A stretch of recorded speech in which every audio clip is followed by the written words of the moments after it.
I mean,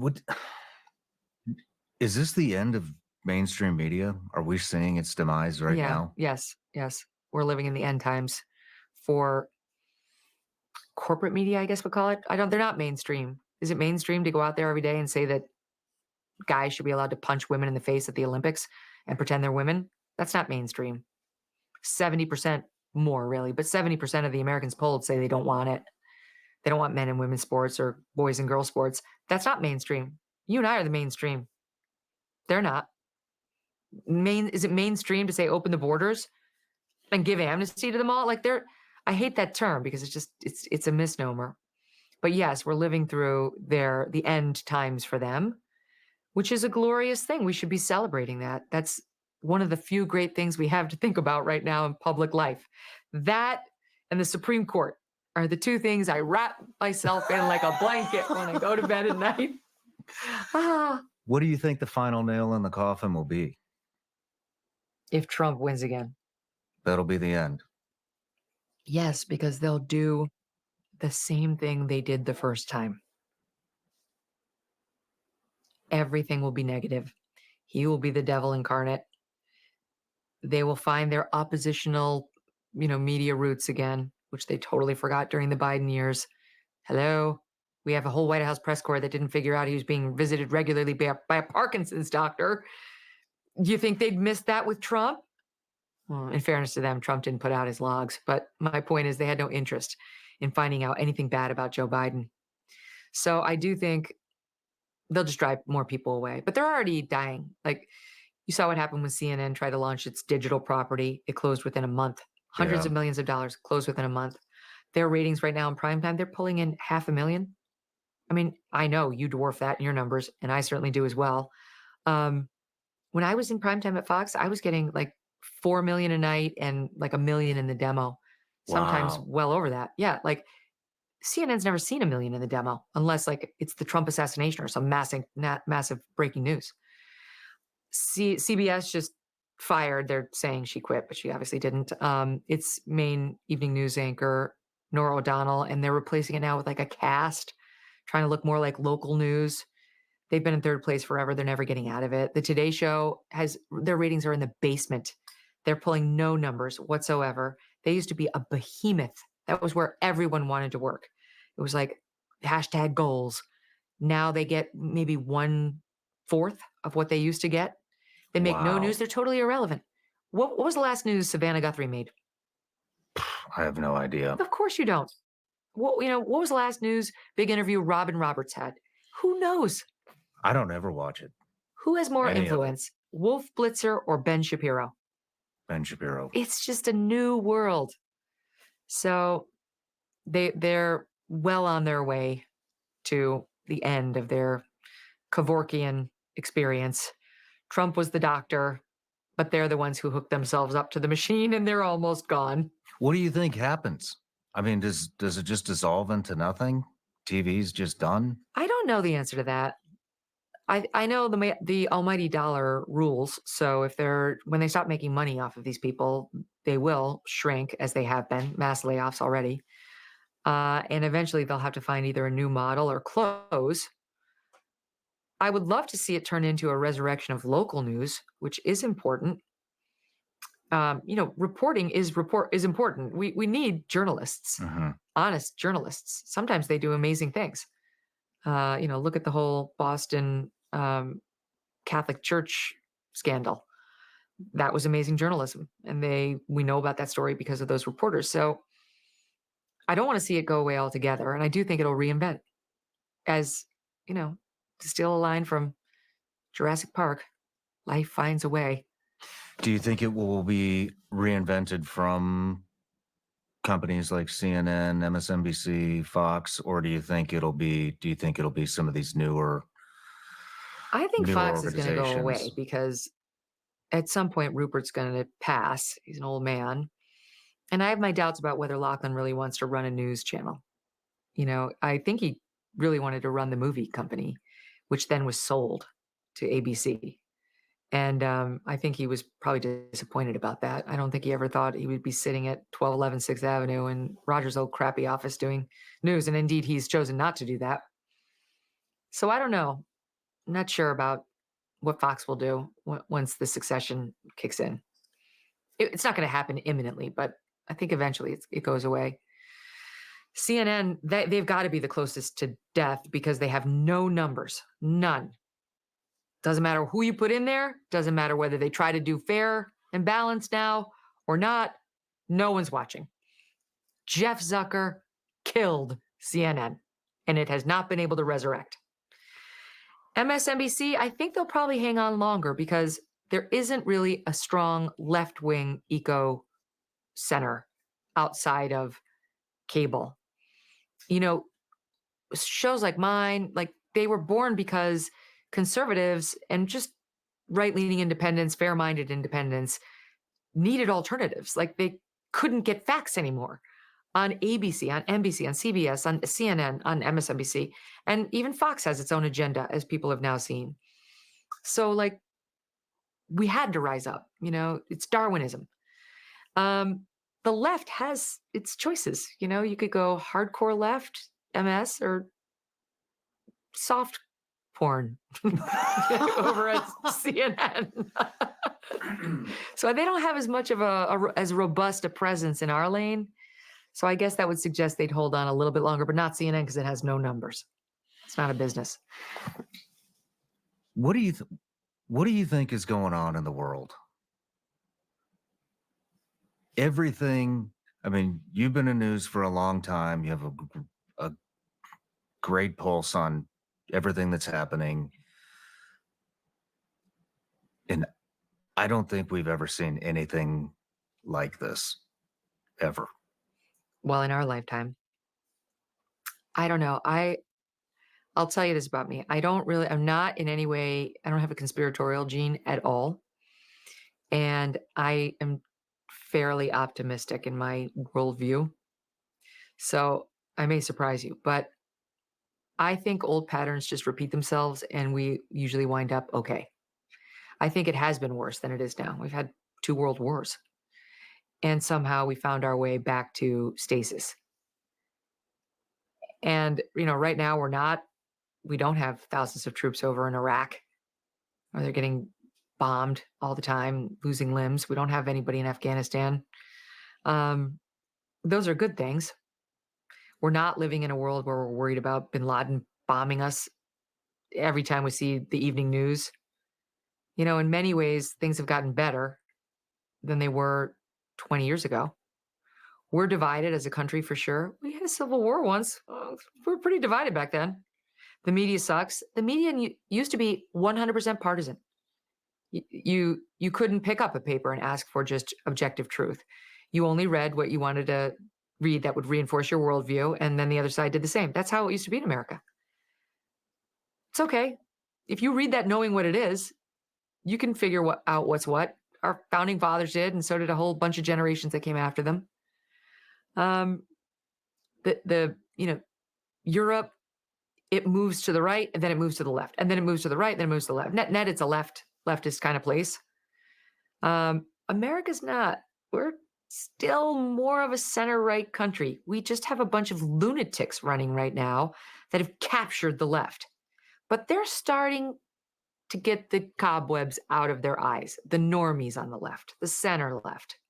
You listen to James Carville. We could work with him. He's not a nut. He's going to vote Democrat. He's got the same principles that he used to have and the left used to have. I just think they've gone so far. There's no answer but to see things settle down in a more normal place. America is normal. We're not crazy lunatics. Look at the Midwest. Go visit the Midwest. My 2 best friends live there. I see them all the time. They're normal. One's very liberal. She's not woke. She doesn't believe in any of this crap. She can't believe what's happening in the news when I tell her. Too much proximity to the news can actually drive you a little batty, and you can think these problems are bigger and more widespread than they are. So that may sound Pollyanna-ish, but I would bet on us.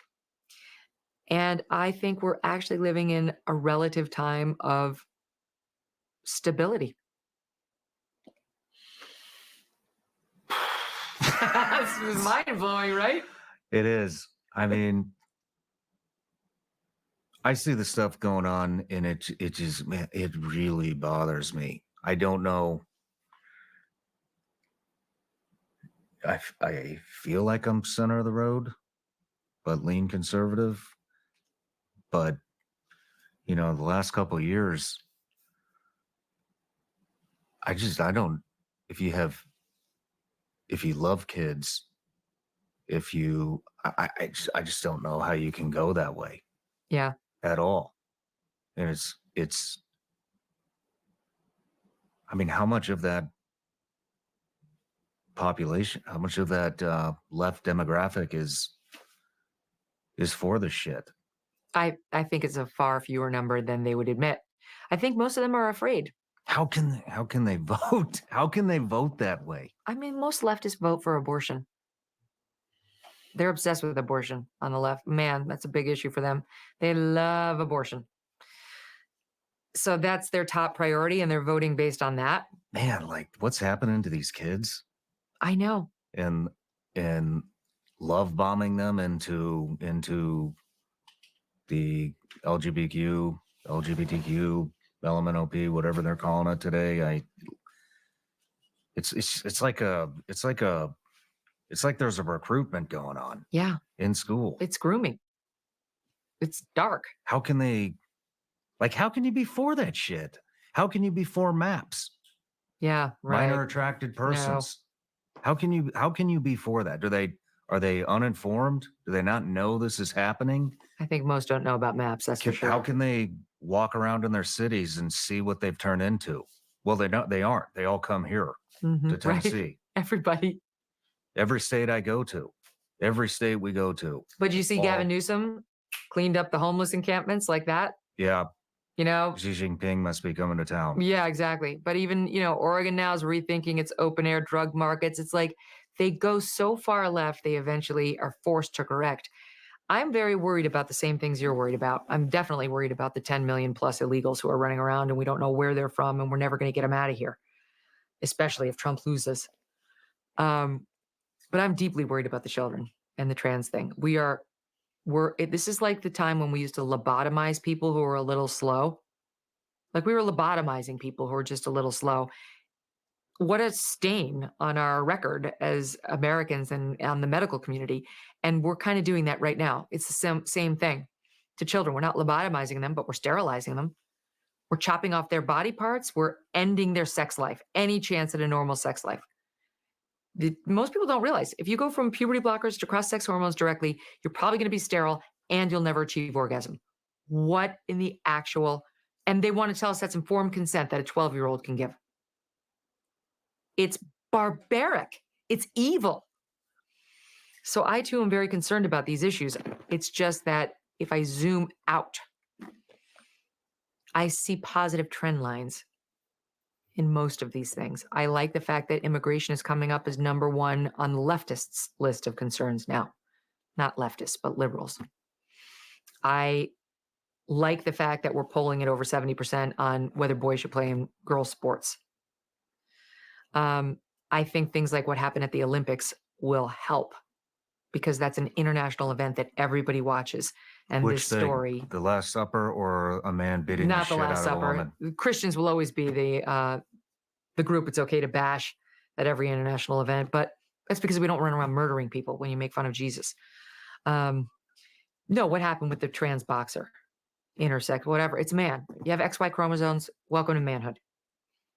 Then they've done deep studies on people with the XY who say they're intersex, and they have all the testosterone advantages that an actual man with a penis and no female genitalia, which is a weird problem to have, and I all sympathy to this person, but too bad. You can't box with the women. Sorry, you have a testosterone advantage. That's why you got kicked out of the world championships last year. And so did the other guy.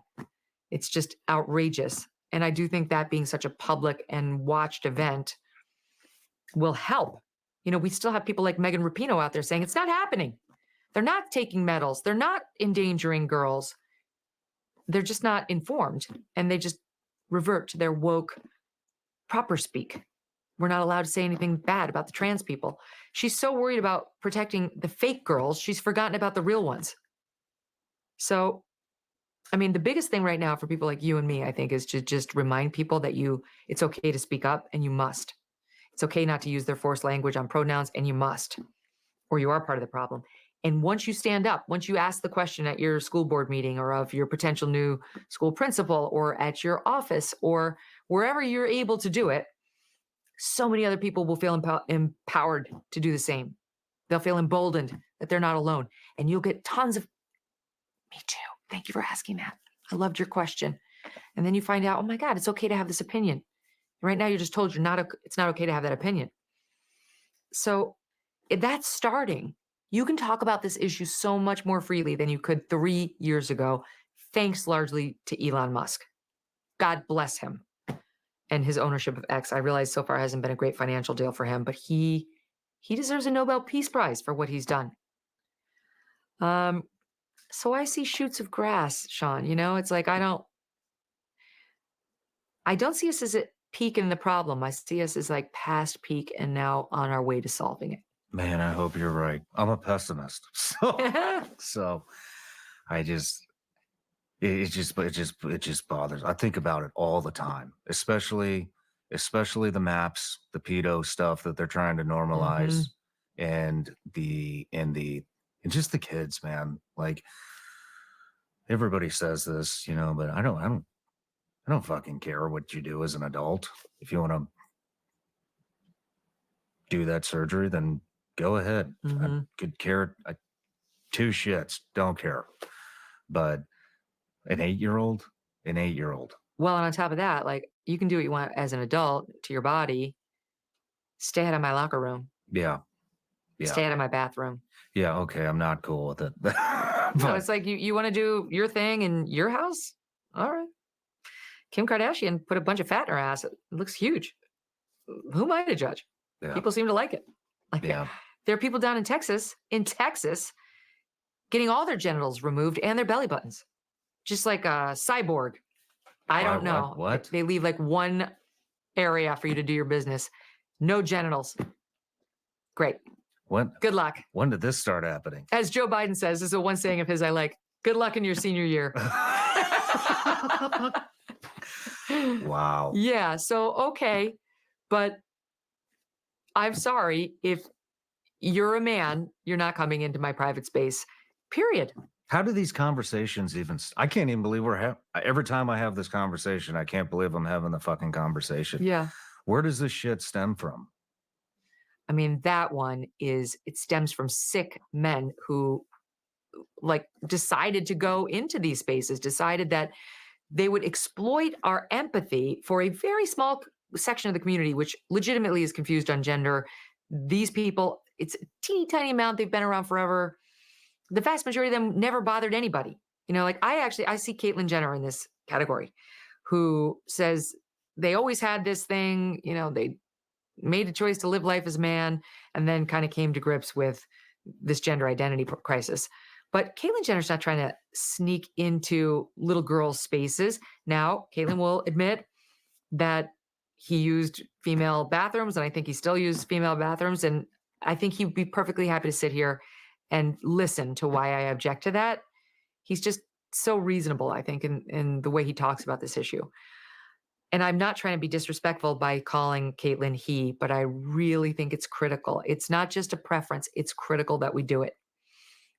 Calling anybody she when it's a he makes you actually part of the problem. Pronouns are rohypnol. They dull your sentences to the problem. You cannot win an argument saying she needs to stay out of the women's locker room. So I don't know. I've become almost a single issue voter on the trans thing now. I just don't know. You just saw Jennifer Aniston tweeted out about JD Vance's childless cat lady comments. I don't know if you saw that. She came out and said, "Oh, how could you? Hope your daughter never needs IVF, which you oppose." Lie. He doesn't oppose IVF. He signed on to the Ted Cruz, Katie Britt bill protecting it in all 50 states. So she wanted to stand up for childless cat ladies because she's one of them. What has she said about the women? What did she say about the girl who got her face punched out by the man in the boxing ring? Zero. What has she said about Peyton McNabb, who's suffering permanent nerve damage and brain damage from getting hit so hard in the face and the head by a volleyball player in North Carolina? Nothing. What'd she say about that girl who got all of her teeth knocked out in a field hockey game by a boy pretending to be a girl on her team? Zero. So I don't give a shit what she thinks about J.D. Vance and childless cat ladies. She masquerades as some protector of women. She's quite the contrary. She's never stood up on any of these issues. This is the one she comes out on? You don't want childless cat ladies to be offended? That's where you're going to plant your flag? I have no tolerance for it. Hollywood is awful. I can barely watch their products anymore because they have, it's not even no morality. They've really crossed over to evil in a lot of their beliefs. Yeah, I think they're on their way out too. Seems I think like that's true. Man, my kids are gonna. I don't even know what the hell they're gonna watch or do at this point. But The Darwinism thing will save it. do you feel like any of this is biblical at all? I'm not there yet. No. I don't know. I just don't think about the world in those terms. I don't think so. I just think we've been through worse. We've done worse to each other, even than this. How is your faith journey going? It's doing okay. I put the annulment papers to the side for now. Really? I'm going to pick them back up. But it was bothering me so much, I just decided to table it. I watched a clip of you, and I think he was a bishop, asking about the middleman, and the answer seemed to be trust the process. Well, all my Catholic viewers say the same, right? And then people who are not Catholic are like, you don't need the middleman. I did have somebody make a good point to me about in favor of the middleman, what I'm stewing on, which was it was a priest who said to a friend of mine, people complain, why do I have to deal with the middleman? I want to get an annulment, or I just want my divorce to be recognized by God. I don't want to have to do anything, actually, after I've done the legal thing. And he said, but those same people, if a family member is dying, I'm their first call to get in there and give last rites. And that's true. You know, my sister died 2 years ago. And when that priest came in there to give her the last rites, it was an important moment. I was relieved he was there. And I've never said so many Hail Marys, right in a row. It was intense. So maybe it's just the way I've been raised, my Catholic background. He's not wrong. The middleman was important to me in that moment, and I believed. So that kind of opened the door back up to me, just seeing it through. Nothing harmful, I think, will come from seeing it through. Something could potentially harmful happen if I don't see it through and I'm wrong that I'm already absolved, right? Like, what if I'm not absolved and I actually do need, I don't know. These are the thoughts you go through because you got these crazy messages being handed to you by religious figures. Mm-hmm. But that sounds crazy, right? That I would need a man to tell me I'm good with God after having a divorce that was totally legal and finding a new man who I love and making 3 beautiful children and living in love and harmony with all of us. Sounds crazy that I would need anybody to pass any judgment on that. But, we're all raised with these beliefs. It's a form of indoctrination, right? You go every Sunday and you hear the same messaging and you go to Sunday school and then you go to, confirmation and CCD, all the stuff. And it's very hard to just say, well, that no longer works for me, so I reject it. It's baked in there. Yeah, I get it. Have you read the whole Bible? No. Me neither. I've listened to Bible in a year a couple times. I don't think that counts. Father Mike Schmitz. Yeah. Yeah. Yeah, I've listened to it. I don't think it says anything in there about a middleman ever. I think you're right. I think that's a man-made creation.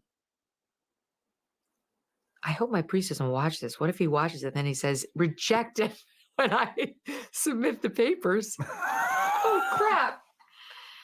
I don't know. It's like back to our earlier discussion. I have every belief in God and in a higher power and in something more for us on the other side and on the last side, before we got here, as I said. I just haven't figured out how I interact with it. What's really required of me. Have you ever heard of John Burke? No. He wrote great. Now I'm gonna have a brain fart. He wrote a book about NDEs. About what? NDEs, Near-death near-death experiences. experiences. Love those books. Wow. He wrote a book called Imagine Heaven, and I cannot remember the big one that he wrote, but it's all about NDEs, and he went all around the world and he interviewed over 1,500 people from different countries, different religions, all about their near-death experiences, and puts together all the commonalities. I interviewed him because I'm digging. I want to know. Yeah. And the one common thing that happens to all of them is they get the opportunity to accept Christ, even if they don't believe. And I guess the only reason I'm even bringing this up is that it may be something you want to look into, because he just has an amazing way of describing all these experiences, putting the commonalities in right in front of you. And he even talks about people that have he calls them hellish near-death experiences, where they actually go to hell, and everybody gets the opportunity to accept Christ. Wow. I will read that. I love those stories. I did a lot of those stories when I was at NBC, and they were always stunning. You would just not be able to move afterward. And it's always somebody who didn't believe, before it. Mhm. A scientist, a doctor. It's amazing to listen to those stories. I guess like when I'm listening to you, and Father Mike is Catholic, he definitely urged me to get the annulment. I'm a rule follower in general. Like I don't like people telling me what to do, but once there's a rule, I generally follow it. And so I wrestle with that because it's like, this is the rule. I like it to be clean. It'll be all clean. If I get an annulment, it will be clean. And I can make sure all the boxes are checked that I need checked, that these authority figures have told me must be checked. And I realize this is not exactly free thinking, but back to the earlier point, there's a reason for that. Belief in many ways is not free thinking. We just the acceptance of God could be mocked as it is by people like Bill Maher and others as like crazy talk. So if you start to go down that lane, what else gets thrown out the window? What else is silly that you believe? Like I'm really kind of stuck. So I've decided to hold, like I said. And right now, I just kind of see it as like the one way has no disadvantages. And the other way might, unless I read your book and it tells me I get a second chance to clean it up at the end. It's already cleansed. That's the whole thing about Jesus. He's cleansed us all already. He knows we're all shitheads, and he's already forgiven us. All you have to do is accept him. That's it. That's all you got to do. But then, and stop going to Catholic Mass. No, I'm not trying to get you to stop going to Catholic Well, but Mass. I mean, that's what would continue happening. And I would feel, you're not supposed to take communion. You're not allowed to give confession. There are all sorts of rules that you're supposed to comply with over there, or just be a sinner. Wait, over where? In the Catholic Church? Yeah. Yeah, there are a lot of rules. It's not a religion for wusses. I was there. You were? I wussed out. Or you gave it a try? Oh no, I was raised Catholic. Oh. I was raised Catholic, and then I lost it. But I didn't lose. I just lost faith. After I just wasn't a great person. Mm-hmm. The SEAL teams will do that to you. Mm-hmm. But I found it, and I found it again, and man, I just love exploring it without the rules, because it just opens you up to so much more, and I don't know. I just want that for you. Yes, it sounds amazing. You probably gleaned from the way I talk about like my approach to my business and my life. It's definitely more me to say, these are the 5 things that need to get done, and I will get them done. I'll get them done better than anybody will get them done. I will out hustle everybody else's annulment. Right? Stupid. It's just my general default makeup, right? Like taking it easy on myself and letting myself kind of off the hook doesn't sound like me. How would you be letting yourself off the hook?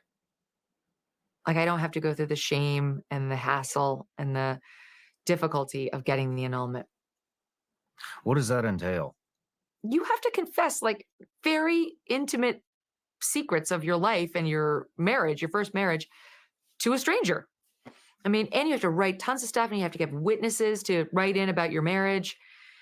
You have to dredge up all this stuff. My poor ex-husband had to be brought into it too. He was fine. He was cool with it. He was, on board. But I just feel like, wow, they really make you work for it. And then you may or may not get it. What if you don't get it? What happens?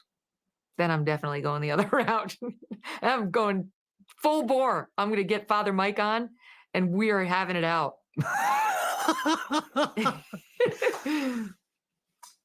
I don't know. I just can't trust religion. I can't trust it. I have to say, it's like, I think the relationship is between me and God, me and Christ. And all these other places, whether it's the Episcopal Church or the Catholic Church or the Evangelical Church, are just vehicles to help me express and be in the relationship. It's just like the scaffolding.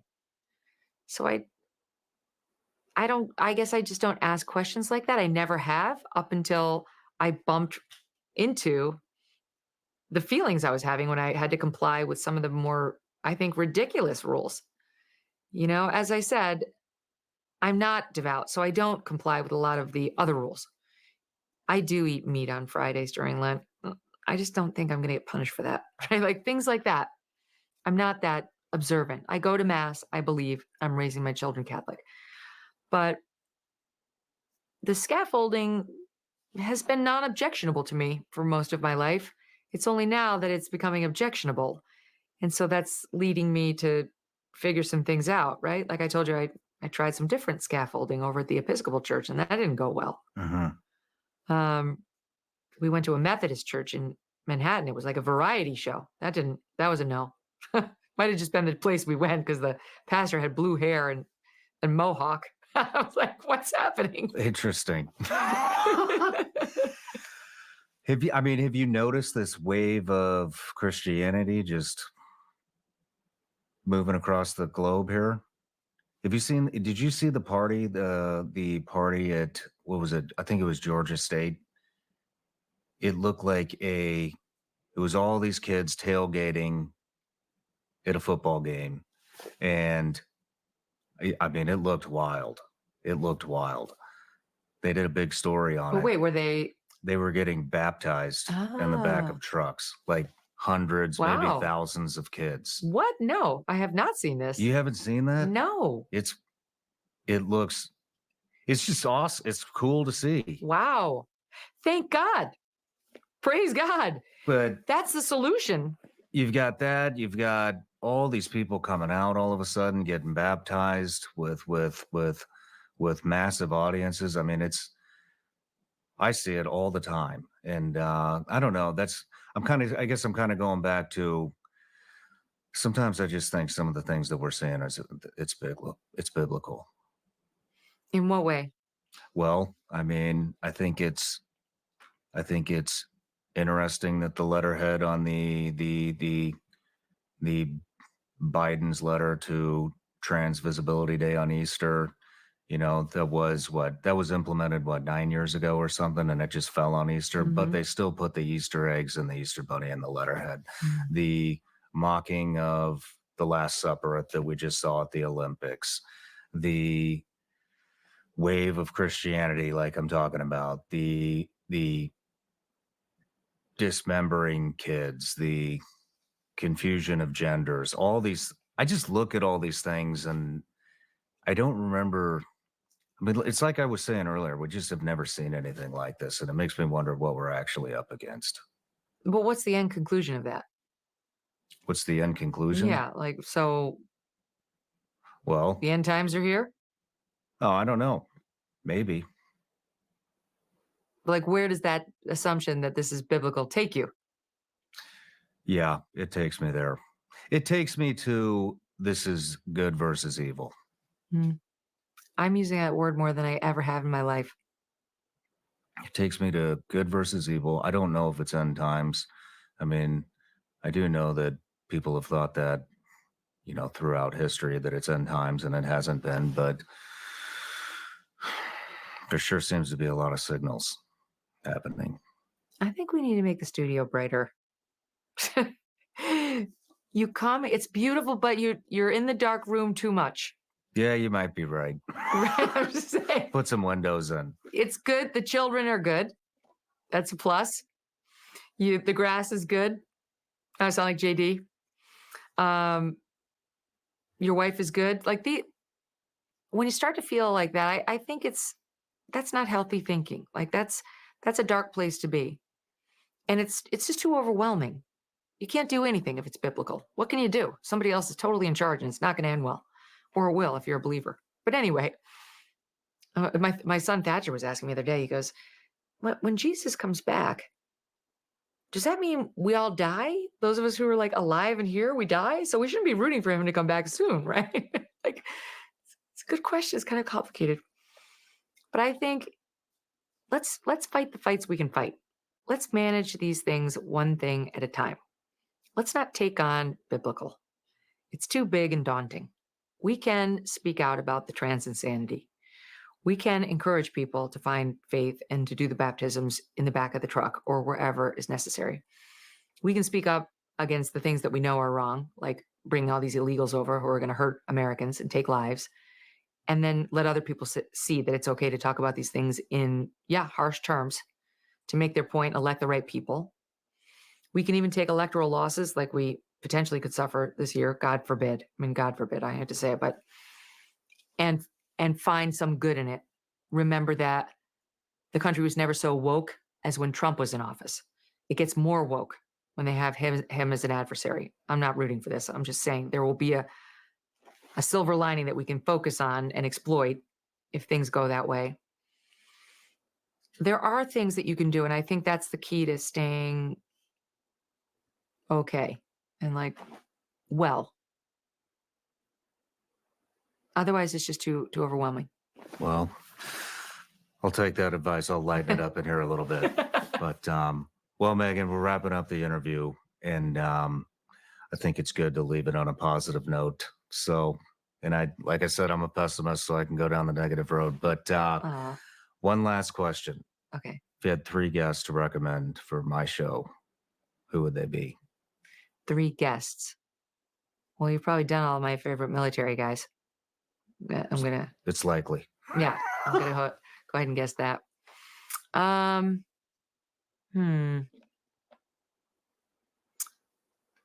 Kelly J. Keane. She's a Brit. She's a warrior on the trans stuff. She's been everywhere. She has these rallies. They throw tomato juice all over her. They attack her. She's been punched in the face by all these trans insanity people. And she just keeps going. She's totally opened my eyes on it. And so she's lived an interesting life, and she's right in the heart of battle and will really open your eyes on a lot of stuff. Like she's been studying a lot longer than we have. So I'd vote for her. You already did Tucker. He's a great interview, as you know. Fascinating. Have you done Trump? No. Would you want to do Trump? I've been trying to get Trump. That would be a great one for you. Trying to think of like which guests align with your mission. Now I'm realizing how many shallow people I know. Positive note. Yeah. I think. What about Father Mike Schmitz, now that we're talking about it? I would definitely interview him. He'll do it. He's cool. He's so relatable, and he's got real life experience. We call him Father What a Waste because he's a very good looking guy. I know that's not important to you, but wouldn't be bad to sit across from him for a few hours. He's thoughtful and reflective, and you could have this conversation with somebody who actually knows what they're talking about. See if he might. Maybe that's the reason we're together. Maybe you need to have that conversation with him, not to bring you back into the Catholic fold, but just to offer, some insights. I would love to do that. This may be a little out there, but have you ever talked to Charlie Kirk? No. All right, let me tell you why I like Charlie. He's a whippersnapper. He's like in his young 30s. He is loathed by most establishment Republicans. I know, because there are all my friends. And every time he comes on, they're like, ew, we hate him. I love him. He's really loathed by the left. Didn't go to college. Was Don Jr.'s bagman, like assistant, in 2016. No kidding. Started Turning Point USA. And now he's a juggernaut. He is hosting conference after conference to generate enthusiasm amongst young people for conservative values and letting them know they're not alone. He knows Trump like a Trump whisperer. He can explain all things Trump to you. He's got a great sense of humor and an encyclopedic memory. And he's in the lion's den all the time, like fighting these wars and not giving two Fs what people say about him. And he's on to the next big thing. He's tireless. He never takes a vacation. He never gives up. If he's dealt a blow, it doesn't seem to land in his mind. And he's damn entertaining. Like the way he talks about the news, he makes me laugh. He makes me think. He says exactly the thing I wanted to say, but I didn't know I want to say it until he had said it. And I love talking to him. So there you go. Well, thank you. It's a variety. Sorry that took so much thinking. I was really just trying to curate my list for people you would actually enjoy.